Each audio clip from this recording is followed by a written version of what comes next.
Marcos capítulo 10, versos 21 e 22. Na minha versão, eu leio assim: E Jesus, fitando-o, o amou e disse: Só uma coisa te falta.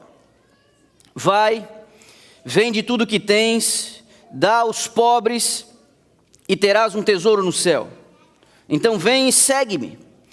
Ele, porém, contrariado com esta palavra, retirou-se triste, porque era dono de muitas propriedades.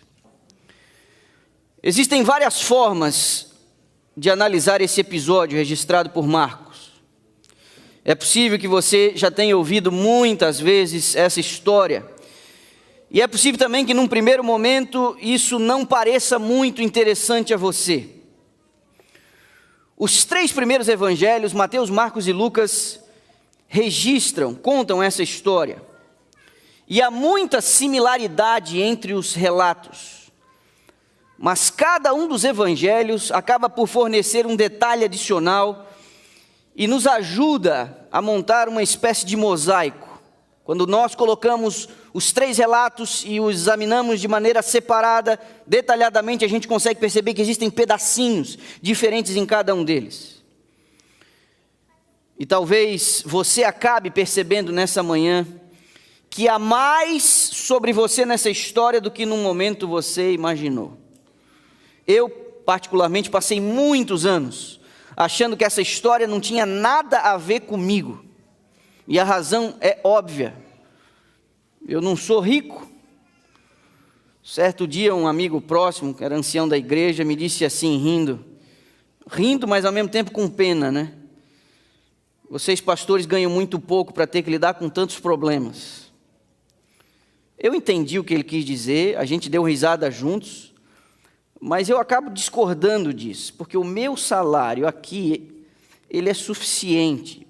Mas eu entendo que a maior parte do meu salário está retido, e só no futuro eu vou ter acesso. No sentido comum do termo, eu digo de novo, eu não sou rico, eu não tenho uma conta bancária gorda, eu não tenho investimentos, imóveis. Então, por muito tempo, eu achei que essa história não tinha nada a ver comigo. Mas talvez eu a tenha lido superficialmente. O homem da parábola se sentiu atraído por Jesus.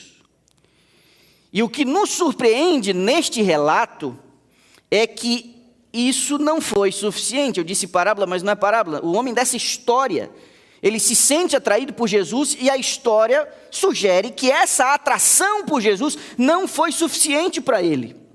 Porque uma admiração por Jesus, por mais bela e encantadora que seja, não basta.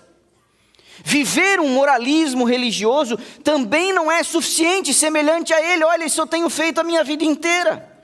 Nossa lista de boas ações, elas também não são o bastante. Então Jesus vai no X da questão, quando ele diz para aquele jovem, uma coisa te falta.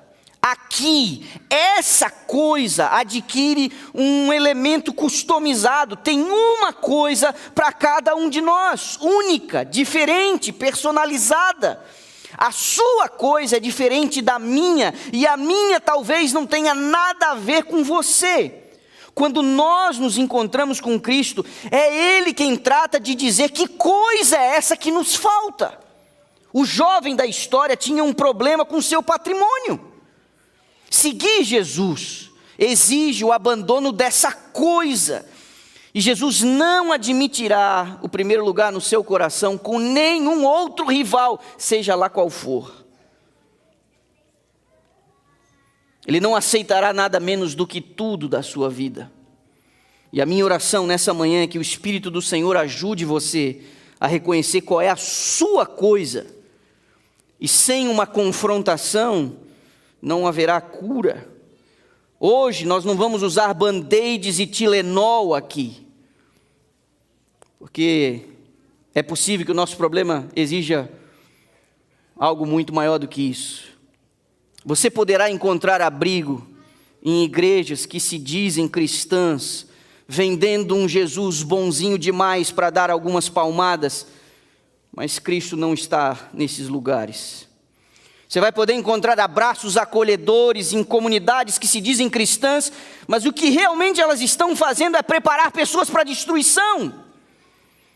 A salvação exige perdão, o perdão exige confissão, e a confissão exige confrontação. A coisa mais perniciosa que eu tenho ouvido de uns tempos para cá são argumentos missionários para acalmar a consciência de pecadores que não querem abrir mão de seus ídolos. Ajustes ao gosto do cliente. Princípios estão sendo negociados, vontades e preferências carnais para acomodar pecadores em suas poltronas confortáveis. Eu digo a você, não tente, não ouse impor sua vontade depravada a Deus, porque esse discurso não vai colar quando você tiver que dar conta dos seus atos. É papel da igreja ecoar as palavras de Cristo, e é meu papel nessa manhã dizer, uma coisa te falta. E a minha pergunta, o que estaria te faltando? Será que você anda cruzando a linha nas carícias com a sua namorada? Você tem ficado sozinho com ele ou com ela em horários e locais inapropriados? Será que a pureza e a virgindade viraram conceitos ultrapassados no nosso meio? Casados e solteiros, será que alguns de nós estão alimentando a sua mente com lixo da pornografia? Será que a gente aderiu por um acaso o conceito comum de masturbação como se fosse algo comum de alguém que está descobrindo o próprio corpo? Estaríamos nossas moças sensualizando para chamar a atenção para si e se sentir valorizadas? A mentira, para nós cristãos, virou apenas um recurso para subir na vida? Será que a gente começou a relativizar a desonestidade, dizendo que o mundo é dos espertos e problema dos bobos? Será que nós andamos entorpecendo a nossa mente com coisas, comidas e bebidas para a gente tentar esquecer dos nossos problemas? Será que a comida e a bebida virou um refúgio para nós, uma espécie de ídolo? Tudo isso não passam de ídolos, que se não forem deixados nos impedirão de seguir o caminho com Cristo. Você pode até achar que é um cristão, mas você não é um cristão de verdade, a menos que ele ocupe o primeiro lugar na sua vida. O caminho de Cristo é estreito e a porta, ela é apertada. Sobre os ombros dos seguidores de Jesus, há uma cruz, onde suas vontades e preferências são subjugadas a Ele. Sua música, seu vocabulário, sua roupa, sua vaidade, suas opiniões, seu temperamento, a sua sexualidade, tudo isso precisa ser crucificado com Cristo. No caso do jovem rico, o problema dele era o dinheiro. Então Jesus olha para ele e diz, resolve isso, para a gente poder caminhar juntos a partir de agora. E a visão de Marcos, para mim, ela é comovente, diferente das expressões utilizadas por Mateus e Lucas. Marcos diz que Jesus o amou, olhou para ele e o amou. Jesus amou aquele jovem, Jesus queria tanto o bem dele, Jesus tinha tanto mais para oferecer a ele. A coisa daquele rapaz precisava ser resolvida, e com amor Jesus apelou ao coração dele, resolve isso, essa coisa te falta, esse obstáculo você precisa remover. E a sequência do texto diz que ele ficou muito triste. O texto diz que o jovem ficou triste, Jesus também ficou triste. Jesus e o jovem ficaram tristes, porque Jesus e o jovem tinham algo em comum. Ambos se entristecem porque não queriam perder o que amavam. No caso do rapaz, o dinheiro. No caso de Jesus, o próprio jovem. O jovem se entristeceu porque não queria deixar aquilo que ele tanto amava. Muita gente vai bem na caminhada cristã até ser contrariado, até Jesus olhar para ele e dizer, ei, você precisa resolver isso daqui. Mas muitos de nós reagimos com alguma violência, não mexa com o meu ídolo. O O pastor é legal, até pisar no meu calo. O pregador é interessante, até mencionar os meus pecados. Não mexa com o meu ídolo. Israel, o antigo, que a gente, ao ler a Bíblia, olha com um certo escândalo e vê as tolices de ir atrás de divindades construídas por mãos humanas, se curvou a Baal, Astarote, Moloque, Azera, Istar, Dagon e outros. E a gente olha para o relato bíblico de Israel virando as costas a Deus e adorando esses ídolos de pau, de pedra, de ouro, olhando para os astros, se voltando para a lua, para as estrelas, para o sol. A gente diz que absurdo, que bando de cabeça dura, que bando de miolo mole. E quando os profetas eram acionados por Deus, esses profetas corriam um sério risco de vida. Rei e povo se contorciam com a reprovação. A idolatria sempre foi uma ameaça em todas as suas formas.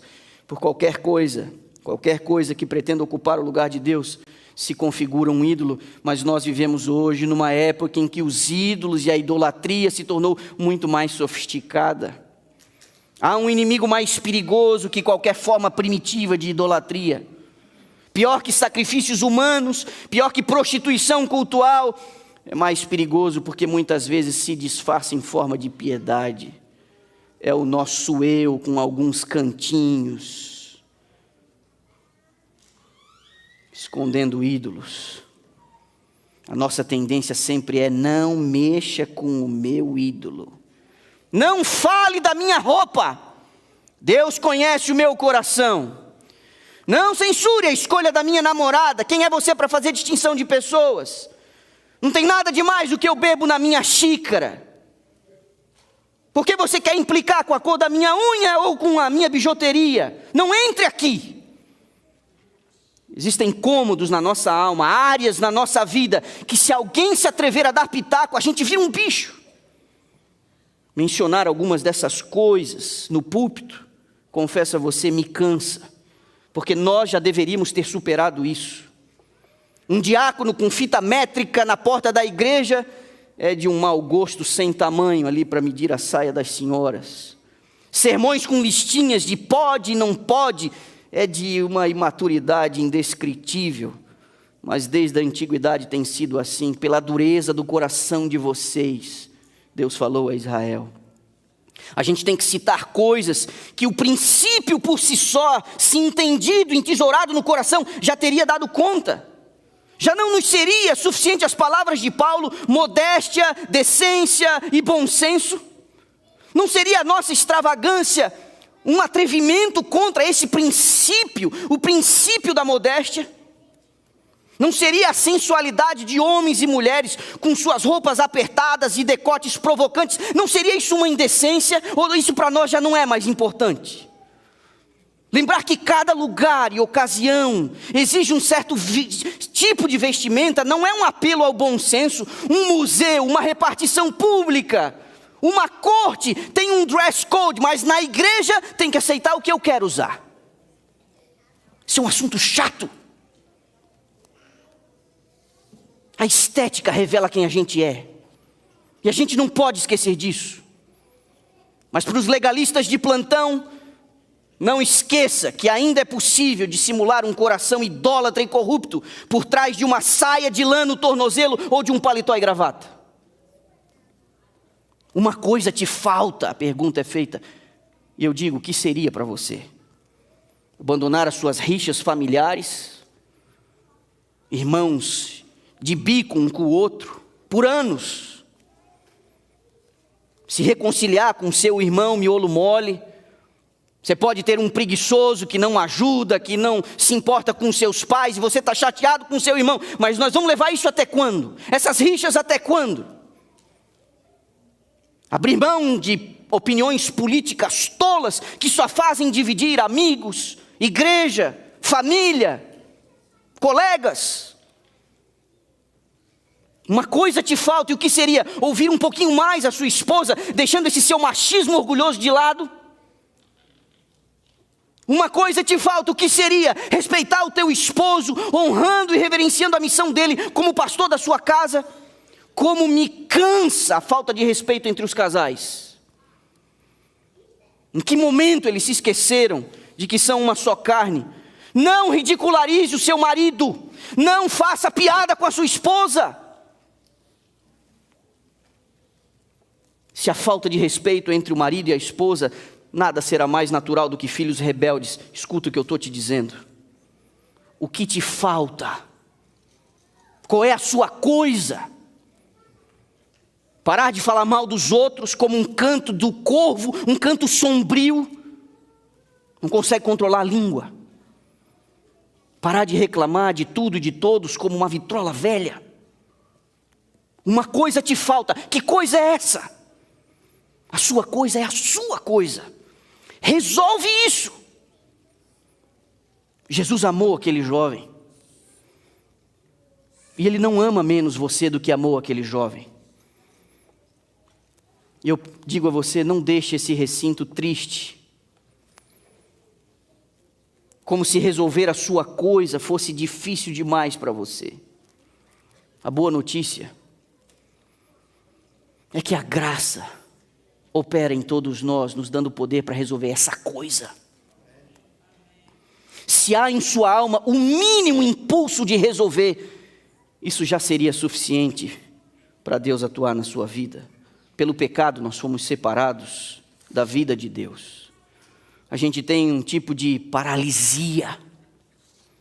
Por nós mesmos, nós somos incapazes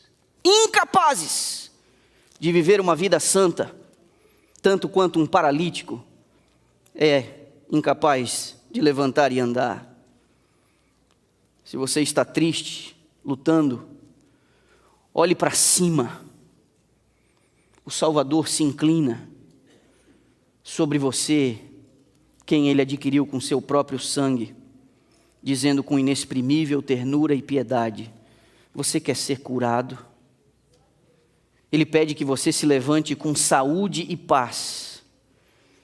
E Ele não espera que você sinta estar curado, Ele quer que você creia na palavra dEle, e essa palavra será cumprida na sua vida. Ponha a sua vontade ao lado de Cristo, seja qual for a prática pecaminosa, o desejo dominador que pela longa transigência aprisiona a sua mente e o seu corpo. Cristo é capaz de libertar e Ele anseia fazê-lo.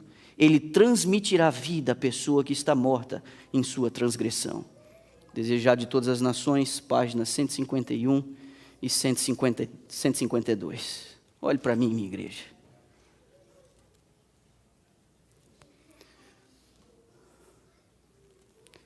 Nós precisamos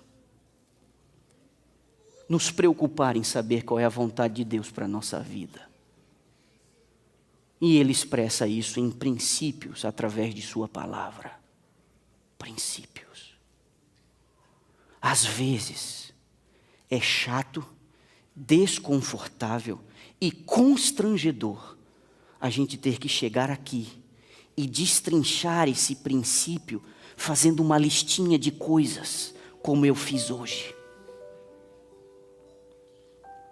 Nós precisamos olhar para o princípio, com um coração aberto e humilde, dizer: Senhor, eu quero viver o teu princípio, a tua vontade para a minha vida. E Ele vai tratar de ajudar você a entender isso. E você vai resolver isso. De tudo que eu mais falei aqui, os dois grandes pecados, por trás dessas listinhas que eu mencionei, está a vaidade e o orgulho. É a forma mais perniciosa de idolatria que pode ter. Sabe por quê? Porque ela se disfarça. A sociedade nem olha mais para isso com tanto desprezo. Porque nós vivemos numa cultura em que quanto mais belo, mais atraente, mais poderoso você é, mais bem recebido você será. Só que o cristianismo vai na contramão desses conceitos comuns. Nós não podemos chamar a atenção para nós roubando a glória do Deus a quem nós servimos. Você precisa se desprender dessas coisas que você faz para se sentir melhor, porque o teu valor não está aí. Uma coisa te falta. Que coisa é essa? Qual é a sua coisa? Não importa quão difícil, quão arraigado seja a tua tendência desse temperamento estragado ou desses hábitos perniciosos, Ele pode dar poder para você vencer isso. É a palavra dele que está empenhada. Se é essa coisa que te falta, é Ele quem vai te dar poder para você se ver livre dela. Só que você precisa reconhecer. Você precisa colocar no altar do sacrifício o seu ídolo. Você precisa queimar o seu ídolo. Você precisa entregar, você precisa quebrar ele. Você precisa dizer: Senhor, eu não estou conseguindo lidar com isso aqui. E Ele vai te ajudar, porque Ele prometeu e tem desejo de ajudar você, porque a sua salvação depende disso. Uma coisa te falta. Por favor, não esconda nenhum incômodo na sua alma, onde você na porta diz para Deus não entrar. Não faça isso.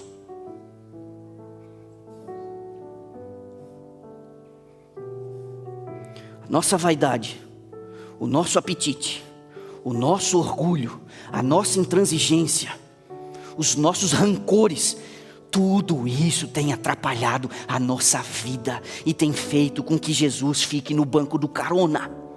Porque numa vida em que Ele reina, Ele vai resolver todas essas coisas, todas, para a glória dEle e para o teu bem.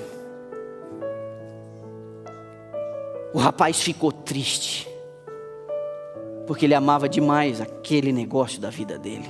Ele sai triste. E as reações de Jesus, descritas em Marcos, para mim são surpreendentes, porque o relato diz que Jesus o amou e Jesus se entristeceu. Jesus nos ama e nós temos o poder de mexer com os sentimentos dele.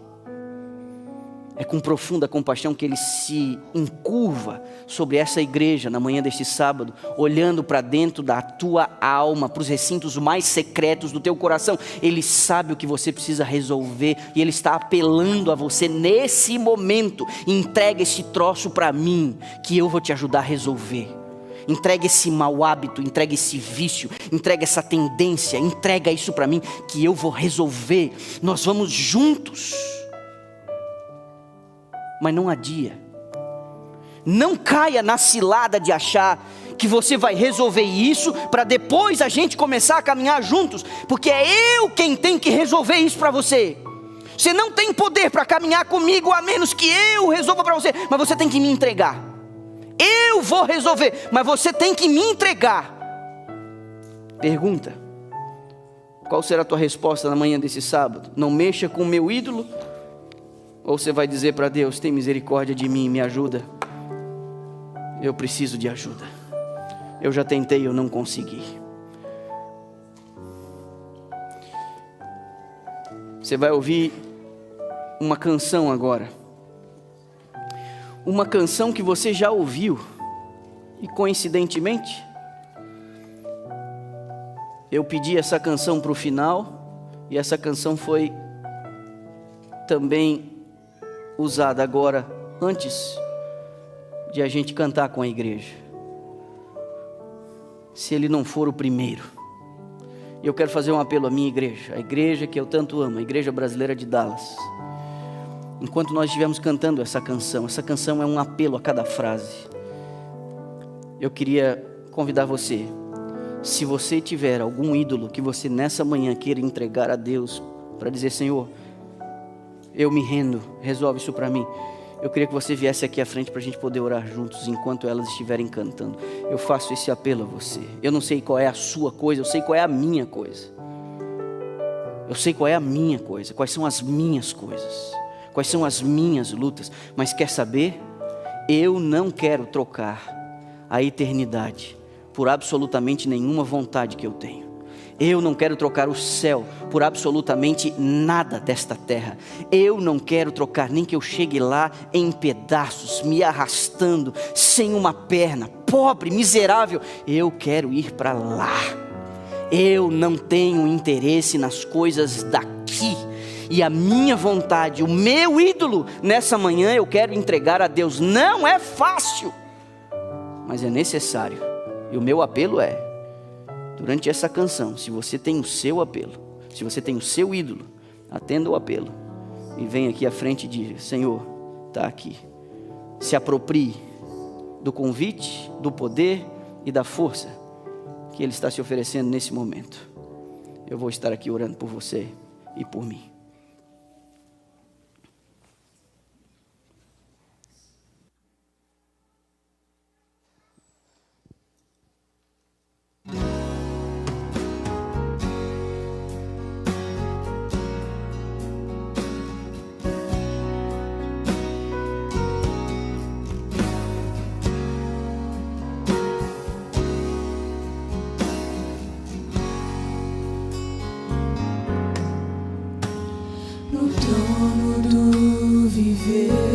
Só existe lugar para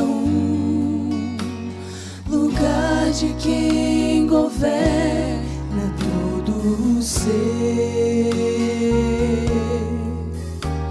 No trono do viver só pode haver Senhor. Se forem dois, um será amado e outro rejeitado. Vem, decide agora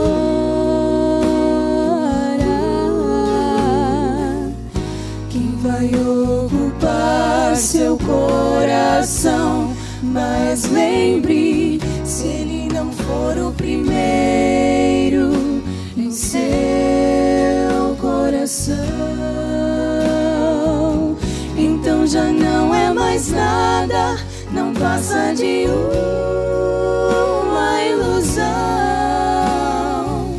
Mas se ele for o primeiro, o seu companheiro, motivo do céu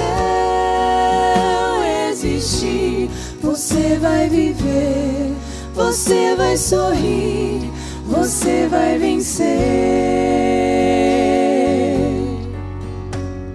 Um novo dia vai nascer pra você e pra mim. Depende de aceitar Jesus no viver. É hora de beber da fonte da vida. Você verá que em Jesus existe plena alegria.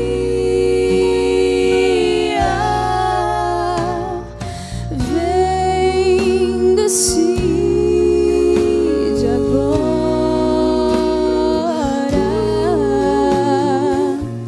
quem vai ocupar seu coração. Mas lembre, se ele não for o primeiro em seu coração, então já não é mais nada, não passa de uma ilusão. Mas se ele for o primeiro, o seu companheiro, motivo do céu existir, você vai viver, você vai sorrir, você vai vencer. Não há batalha perdida com Cristo. Ele mesmo triunfou lá na cruz. Com sangue já provou que nos ama. Se o coração não for dele, não será de mais ninguém.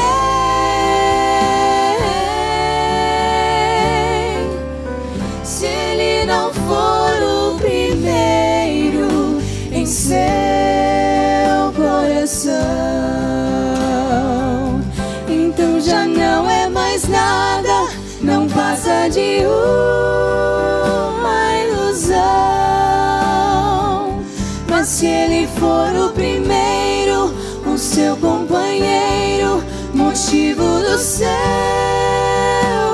desistir. Você vai viver, você vai sorrir, você vai vencer. Você vai viver, você vai sorrir, vai vencer.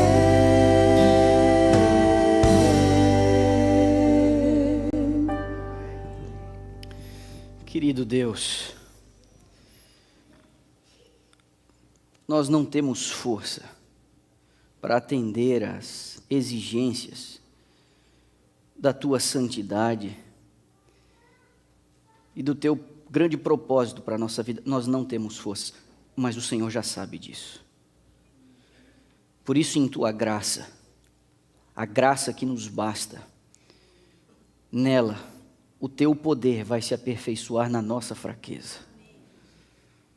Por isso, humildemente, cada um de nós, e o Senhor consegue ler o coração e a mente das pessoas, cada um de nós tratou de entregar o seu próprio ídolo